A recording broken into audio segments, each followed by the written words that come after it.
नमस्कार, SL news में आपका स्वागत है और मैं हूं जर्नलिस्ट डॉक्टर हरीश चंद्र लखेड़ा।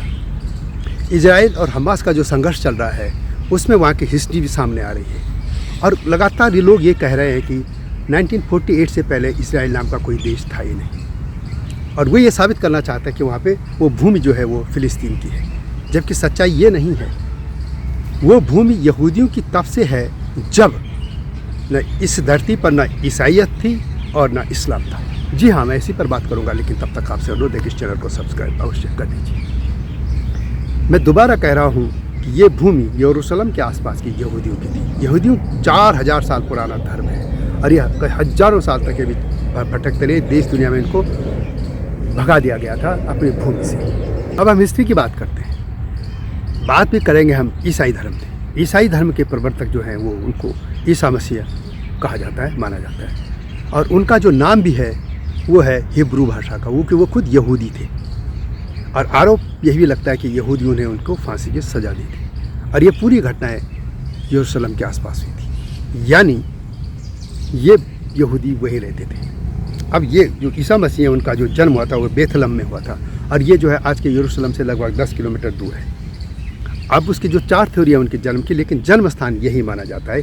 उसमें बाकी वो कहाँ के रहने वाले थे, उनके माता पिता आए, कौन आए, लेकिन जन्म उनका बेथलम में हुआ था और ये इसी क्षेत्र में। अब दूसरी बात, उनका जो नाम है यीशु या जीसस क्राइस्ट, वो कैसे हुआ? हिब्रू भाषा में उनको यीशु कहा जाता है, इससे यीशु से यीशु हुआ, फिर यीशुआ हुआ और अंग्रेजी में ये जेशुआ हुआ और जेशुआ से जीसस हो गया और उनको आज भी नाजरत का यीशु कहा जाता है। यानी इनका जो नामकरण भी है वो हिब्रू भाषा का है, जिसे इब्रानी भाषा भी कहते हैं। तो उनका जन्म और भाषा ये हुई। अब यहूदी से ही निकले थे ईसा मसीह, यानी जब ईसा मसीह आए तो उस समय तक ईसाई धर्म था नहीं, तो यहूदी वहाँ पहले से थे। और इस्लाम तो बहुत ही बात की बात है, इस्लाम को तो 100 साल ही हुए हैं। अब हुआ ये कि जब वहाँ से इन सभी को भगा दिया गया, कई तरह के है हिस्ट्री आप जानते ही हैं, लेकिन जब ये इधर उधर तितर बितर हो गए, कमज़ोर हो गई इनकी सत्ता, तो वहाँ पे अरब वहाँ पे आ गए, अरब मुस्लिम आए और उन्होंने जो अपना सत्ता किया या वहाँ पे राज स्थापित किया वो था फ़िलिस्तीन। तो फ़िलिस्तीन बहुत बात का है और यहूदी पहले के। और ये भी है कि जो उनका जो पहले राज्य थे वो इज़राइल एक बनाया गया था, कुछ उसको यहूदा भी कहते हैं। नाम कुछ भी रहा हो, नाम तो अलग अलग देशों के अलग अलग नाम पढ़ते रहे हैं इतिहास कालखंड में, लेकिन इज़राइल शब्द इनकी पूरी हिस्ट्री से जुड़ा है और यहूदा भी। और उस क्षेत्र का नाम भले तब जो भी रहा हो, लेकिन ये भूमि प्राचीन तौर पर यहूदियों की है।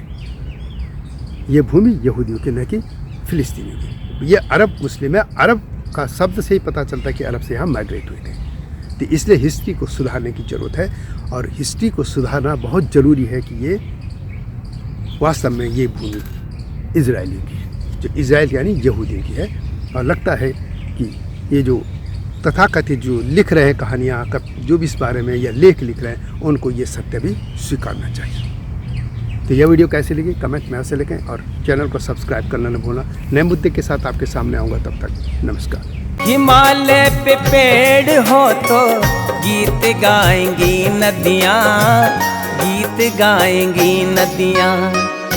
पेड़ों पे चिड़िया है तो गीत गाएंगी नदियाँ, पेड़ों पे चिड़िया है तो गीत गाएंगी नदियाँ। माँ की लोरी जैसे होते हैं नदियों के गीत।